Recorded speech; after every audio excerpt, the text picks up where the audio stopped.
Summer heat ను cool shades తో beat చేయండి. Mister opticals mister cool offer up to 75% of in summer glasses. Welcome to Suman TV. చరిత్రలో ఎప్పుడు చూడని విధంగా బంగారం ధర అమాంతం పెరిగింది. ఒక్క రోజులో 14,000 రూపాయలు పెరిగి ప్రస్తుతం 10 గ్రాముల గోల్డ్ ధర ఇప్పుడు 1,64,000కు చేరుకుంది. నిజంగా ఈ స్థాయిలో బంగారం పెరగడం మంచిదే?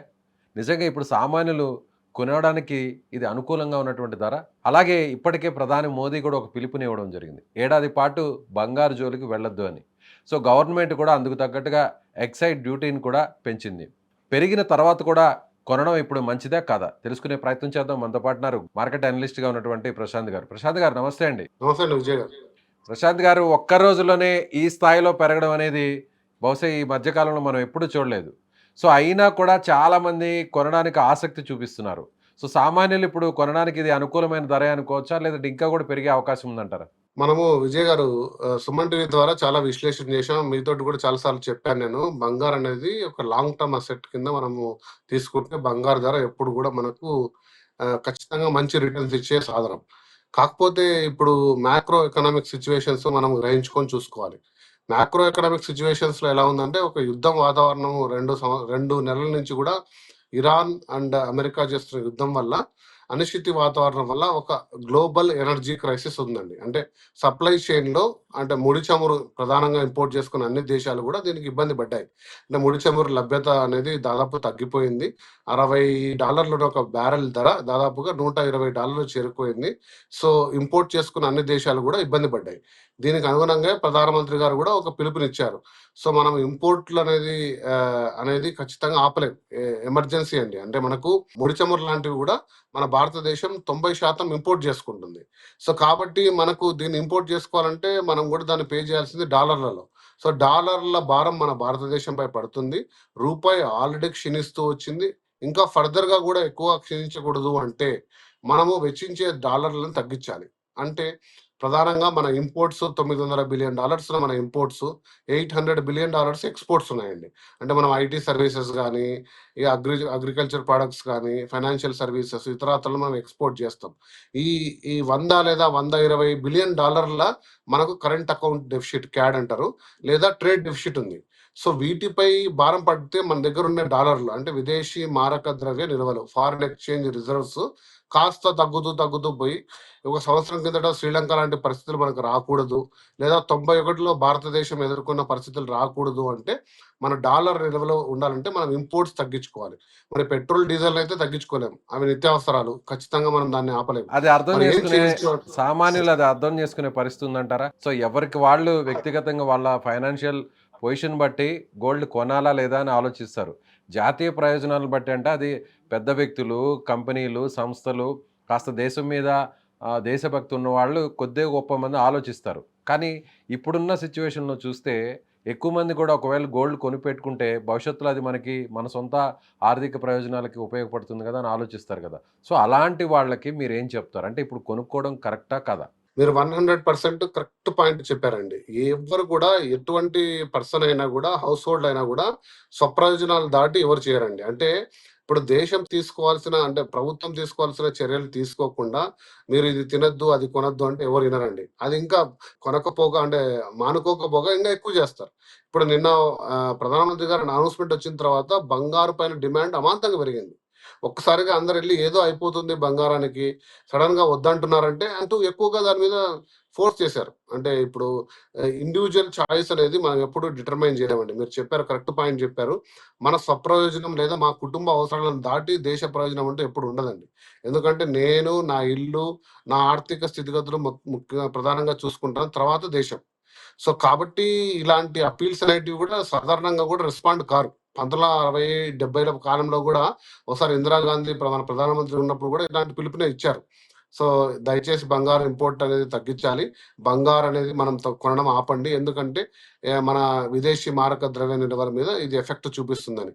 కాకపోతే ఇవన్నీ కూడా బ్యాండ్-ఎయిడ్ చర్యలండి. అంటే ఇప్పుడు ఎక్కడ మనకు ప్రాబ్లం ఎక్కడుందండి? ముడి చమురు ధరలు పెరిగాయి. ముడి చమురులకు ఆల్టర్నేట్ గా మనం ఏం చేయాలి? ఓకే ప్రశాంత్ అంటే గారు, ఇదంతా భారతదేశం ఓకే. మన డిస్కషన్లో సామాన్యులకి అర్థమయ్యే విధంగా చూస్తే ఓకే, మనం అదొక పాయింట్ ఆఫ్ వ్యూ, దాన్ని పక్కన పెడదాం. మోడీ గారు ఇచ్చినటువంటి పిలుపు ఇదంతా కూడా పక్కన పెడదాం.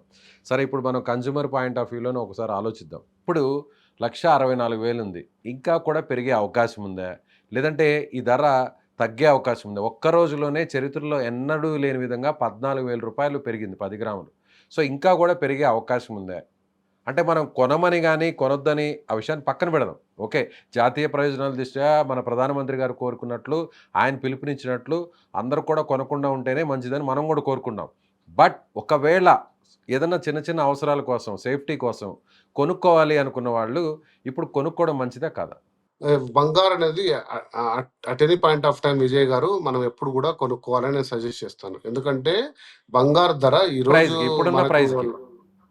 ఇప్పుడున్న ప్రైస్‌కి ఖచ్చితంగా కొనుక్కోమని చెప్తాను. ఎందుకంటే బై ఇయర్ ఎండ్ 2026 డిసెంబర్ నాటికి నేను గాదు, అంతర్జాతీయ సంస్థలైన జేపీ మార్గన్ గాని, లేదా గోల్డ్‌మ్యాన్ సాక్స్ లాంటి సంస్థల ప్రెడిక్షన్ గూడా 6,500 నుంచి 7,000 లేదా $8,000 వెళ్ళే పరిస్థితి రావచ్చు. అంటే 2,50,000 నుంచి $3,00,000 10 గ్రామ్స్ అయ్యే పరిస్థితి ఒక ఇయర్ ఎండ్ కనపడుతున్నప్పుడు బంగారం కొనొద్దని ఒక ఫైనాన్షియల్ అడ్వైజర్‌గా నేనెప్పుడు చెప్పనండి. అంటే దేశీయ ప్రయోజనాలు పక్కకు పెడితే మీరన్నట్టు బంగారం అనేది ఖచ్చితంగా డబల్ అయ్యే పరిస్థితులే కనపడుతున్నాయండి. బంగారు డాలర్ తర్వాత ఒక పెద్ద ప్రత్యామ్నాయం. కాబట్టి బంగారం మీద ఇన్వెస్ట్‌మెంట్ మనం చూసాము. 2025లోనే రూ. 100 పెడితే 75% రిటర్న్ ఇచ్చిందండి. ఏ అసెట్స్‌లో గూడా ఇంత పెద్ద రిటర్న్ రియల్ ఎస్టేట్‌లో గూడా రాదు. ఇక ఇంకో రెండో విషయం చూస్తే ఇప్పుడు మార్కెట్‌లో స్టాక్ మార్కెట్‌ని నమ్మే పరిస్థితి లేదండి. మ్యూచువల్ ఫండ్స్ అంతంత మాత్రమే ఉన్నాయి. ఎఫ్‌డీస్‌లో రిటర్న్స్ అంతంత మాత్రమే ఉన్నాయి. రియల్ ఎస్టేట్ రంగం గూడా లేదు. మరి ప్రధానంగా మన దగ్గరున్న ఇన్వెస్ట్‌మెంట్‌లో ఏది మనకు రిటర్న్స్ ఇస్తాయంటే బంగారు. మరి అటువంటి బంగారు, వెండి లాంటి సాధనాలపై మీరు ఇన్వెస్ట్‌మెంట్ చేయొద్దు అంటే ఎవరు గూడా వినే పరిస్థితి లేదు. ఎందుకంటే అది ఖచ్చితంగా పెరిగే పరిస్థితులు మనకు కనపడుతున్నాయి. బంగారం అనేది దాదాపుగా 2-2.5 లక్షలు ఈ ఇయర్ ఎండ్‌కి చేరుకోబోతుంది. ఖచ్చితంగా మీ దగ్గర ఉంటే ఇన్వెస్ట్‌మెంట్ చేయండి. కాకపోతే ఎప్పుడు గూడా ఎస్ఐపి విధానంలో తీసుకోమని నేను చెప్తాను. అంటే ఒక్కసారిగా కొనొద్దండి. మార్కెట్‌లో ఫ్లక్చుయేషన్స్ ఉంటాయి. ఒడిదుడుకులు ఒకసారి కొంచెం పడొచ్చు, కొంచెం పెరగొచ్చు. కానీ ఇప్పుడున్న పరిస్థితుల దృష్ట్యా చూసుకుంటే ఇయర్ ఎండ్‌కి బాగా పెరిగే వాతావరణం ఉంది కాబట్టి బంగారంపై ఇన్వెస్ట్‌మెంట్ ఆపొద్దు అని నేను ఒక ఫైనాన్షియల్ అడ్వైజింగ్‌లో చెప్తాను. కానీ ఇక నేషనల్ ఇంట్రెస్ట్ అవన్నీ గూడా మీరు చెప్పారు. అవి సెకండరీ అండి. అది మీరందరూ పాటించాలా లేదా అన్నది మీ యొక్క ఇండివిడ్యువల్ డెసిషన్. దాన్ని నేను చెప్పలేను గానీ బంగారైతే మోదీ గారు ఖచ్చితంగా చెప్పినట్టుగా మీరు అంత పానిక్ సిట్యుయేషనే వచ్చి నిజంగా దేశ పరిస్థితులు అంత ఇబ్బందికరంగా మారితే ఖచ్చితంగా ఎవరైనా కూడా సో చాలామంది జాతీయ ప్రయోజనాల కోసం కూడా ఆలోచించి అలాంటి నిర్ణయం కూడా తీసుకుంటారు. కాకపోతే ఇప్పుడు కనిపిస్తున్నటువంటి ఆ పరిస్థితి ఎక్కడా లేదు కాబట్టి కొంతవరకన్నా కూడా సేవ్ చేసుకుందాము అనేటువంటి ఆలోచనతోనే అందరూ వెళ్తారు. అలాగే ఇప్పుడు ఎక్సైజ్ డ్యూటీ కూడా గవర్నమెంట్ పెంచింది. ఈ పెంచడం అనేది చూస్తే కూడా ఇప్పటి నుంచి ఆ మార్కెట్‌లో ఉన్నటువంటి రేట్ అందులో ఇంక్లూడింగ్ చేసే పెడుతున్నారా? లేదంటే ఇంకా కూడా రాబోయేటువంటి 24 గంటల్లో పెరిగే అవకాశం ఉంది. అంటే ఎక్సైజ్ డ్యూటీ పెరిగిన ప్రైజెస్ ప్రకారం చూస్తే. 100% పెరుగుతుందండి. ఎందుకంటే ఇప్పుడు వరకు నిన్న వరకు మే 12 తారీఖు వరకు మనకు ఇంపోర్ట్ డ్యూటీ 6% ఉందండి. అంటే ఇంపోర్ట్ బంగారాన్ని ఎప్పుడు గూడా మనం 100కి 100% ఇంపోర్ట్ చేసుకుంటాం బంగారం. దేశీయంగా మనకేం మైన్స్ లేవండి. ఉన్న కోలార్ గోల్డ్ ఫీల్డ్ అది 'కేజీఎఫ్' లాంటి సినిమాలు చూసుంటారు మీరు. అది కాస్త మూతబడింది. మన దేశీయంగా ఎక్కడ గూడా బంగారు నిధులు లేవు. కాబట్టి 100కి 100% ముడి బంగారం మనం ఇంపోర్ట్ చేసుకుంటాం. సో, కాబట్టి ఇప్పుడు దాని మీద సుంకం అనేది 6% నుంచి 15%కి పెంచడంతో ఆ 10% వేరియన్స్ కూడా కన్స్యూమర్ పైనే పడుతుంది. కన్స్యూమర్ ఖచ్చితంగా ఆ 10% 4,000 హైక్‌ని గాకుండా ఇప్పుడు ఆ టాక్సెస్ అన్నీ గూడా అప్లికేబుల్ అయితే సో ఇంకా అడిషనల్‌గా పెరుగుతుంది మీరు చెప్పేదాని ప్రకారం. సో, మనకు 3 రకాలుగా ఇంపాక్ట్ అండి. ఒకటొచ్చేసి బంగారం ఇంపోర్ట్ పెరగడం వల్ల పెరుగుతుంది. ప్లస్ మన రూపాయి క్షీణిస్తుంది. డాలర్‌లో కొనాలి బంగారం. మరి నిన్న రూ. 92 కొన్న బంగారం ఈరోజు రూ. 96 అయింది. అంటే డాలర్ నేను చెప్పేది. కేవలం డాలర్ ఎక్స్‌చేంజ్ వాల్యూ గూడా మనకు భారం పడుతుంది. అది గూడా 10% పెరిగింది. 90 దాదాపుగా రూ. 80, 86 మనం మాట్లాడుకున్న టైంలోనే ఒక 6 మంత్స్ బ్యాక్ ఉన్న డాలర్ ఎక్స్‌చేంజ్ వాల్యూ ఈరోజు రూ. 96. ఆ 10% గ్రోతు, ఇంపోర్ట్ డ్యూటీ ఉన్న 15% గ్రోతు, తర్వాత జీఎస్టీలో మార్పులు అనేది ఏం చేయలేదు. 3% అండి. మీరు వెళ్లి కొంటే 3% ఉన్నాయి. అది కూడా పెరిగే అవకాశం ఉంది. కాబట్టి ఇవన్నీ కూడా ఒక కన్స్యూమర్ పైనే పడుతుంది. సో, ఆ 20% ధరలు మనకు ఎప్పటి నుంచి అందుబాటులో ఖచ్చితంగా ఉంటాయి సార్? సో, ఇమ్మీడియేట్ అండి. ఈరోజు మే 13 బంగారం అనేది ఇన్‌స్టాంట్. ఈరోజు మీరు కొంటే నిన్న మీరొక హారం చూసొచ్చి ఒక రూ. 1,00,000 అంటే ఈరోజు 1,20,000 చెప్తారు. అదేమి అదే హారము ఏం మేకింగ్ చార్జెస్ ఏం మారదు. డిజైన్ మారదు. కాకపోతే రేట్ మారుతుంది. సో, ఇమ్మీడియేట్ ఎఫెక్ట్ అండి. ఈ రోజు నుంచే పెరిగింది. కాకపోతే ధర ముడి బంగారు ధర ఎంత పెరగబోతుందో అనే ఒక పానిక్ బయింగ్ జరిగింది ఒక రోజుల్లో. ప్రత్యేకించి మన ప్రధానమంత్రి గారు ఇచ్చిన పిలుపుతోటి ఇంకా ఎక్కువ కొనడం స్టార్ట్ చేశారు. అంటే ఏం కాబోతుందో, ఈరోజు కొనుక్కుంటే రేపేమవుతుందనే ఒక పానిక్ బయింగ్ జరిగింది. దాంతోటి పెరిగింది గానీ, ఒక రోజుగా స్థిరంగా అయితే బంగారం ఇంకా పెరిగే వాతావరణమే కనపడుతుంది విజయ్ గారు.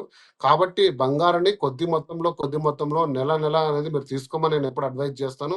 ఇప్పుడు కూడా ఆ పరిస్థితిలో ఎటువంటి మార్పు లేదు. కాకపోతే దయచేసి మీ దగ్గర ఉన్న డబ్బులన్నీ ఒకసారి డంప్ చేయొద్దండి. ఎస్ఐపి విధానంలో గోల్డ్ స్కీమ్స్ దొరుకుతున్నాయి. ఖచ్చితంగా మీరు నెలవారీగా గోల్డ్ కొనేది అది ఎప్పుడు కూడా అంటే చరిత్రలో దాదాపుగా 100 సంవత్సరాలు కాదు, వేల సంవత్సరాల నుంచి కూడా చూసుకుంటే బంగారం ఎప్పుడు తగ్గదు. కాబట్టి మీరు కొనే విధానంని మాత్రం కొంచెం చూసుకొని ఈ గోల్డ్ స్కీమ్స్ లాంటివి ఇన్వెస్ట్ చేసుకుంటే మీరు ఎప్పుడు నష్టపోరనేది నేను ఎప్పుడు చెప్తుంటాను. ఇప్పుడు కూడా అదే టాపిక్ అండి. Right sir. Thank you so much Prashant garu. So ఇది గోల్డ్ అనలిస్ట్, మార్కెట్ అనలిస్ట్‌గా ఉన్నటువంటి ప్రశాంత్ గారు చెప్తున్నట్టుగా సో ఇంకా కూడా ధరలు పెరిగేటువంటి అవకాశం ఉంది. ఒకవేళ ఇప్పుడు కొద్ది మొత్తంలో ఎవరైనా బంగారు కొనుక్కోవాలనుకుంటే ఇప్పుడున్నటువంటి టైం కూడా రైట్ టైం. సో ఎవరైనా కూడా ఈ ఆపర్చునిటీని యూజ్ చేసుకోవాలి. అదేవిధంగా ఒకేసారి అంటే బంగారం ధర పెరుగుతుంది, ఎప్పటికైనా పెరిగే అవకాశం ఉంది అనేటువంటి సూచనలు చేసినప్పటికీ కూడా ప్రతి ఒక్కరు కూడా ఇన్వెస్ట్ చేయాలంటే ఒకేసారి పెద్ద మొత్తంలో కొనుక్కోవడం అనేది కొంతవరకు కరెక్ట్ కాదు. ఎస్ఐపి పద్ధతిలో తీసుకోవడం చాలా ఉత్తమం. ఇంకా చెప్పాలంటే ఒక రకంగా చెప్పాలంటే నెలవారీగా స్కీమ్ రూపంలో చాలా కంపెనీస్ కానీ, చాలా గోల్డ్ షోరూమ్స్ కానీ, జ్యువెలరీ సంబంధించినటువంటి షాప్స్ కానీ ఇవన్నీ కూడా ఆఫర్స్ అన్నీ కూడా పెడుతుంటారు. అలాంటి వాటిలో కూడా తీసుకోవచ్చు. లేదంటే ఎస్ఐపి పద్ధతిలో తీసుకోవడం కూడా చాలా ఉత్తమం అని అంటున్నారు. కాబట్టి ఎవరైనా కూడా గోల్డ్ మీద కాస్త పెట్టుబడి పెట్టాలనే నిర్ణయం ఉన్నవాళ్ళు ఖచ్చితంగా ఇప్పుడు ఇమ్మీడియట్‌గా పెట్టుబడి పెట్టాలి. అది కూడా కొద్ది మొత్తంలో కొనుగోలు చేయడం చాలా ఉత్తమని ఆయన చెప్తున్నారు. సో మీరేమనుకుంటున్నారు? ప్రశాంత్ గారు చెప్పినటువంటి సూచనలను మీరు ఏకీభవిస్తున్నారా? లేదా? అయితే మీ కామెంట్‌ని తెలియచేయండి.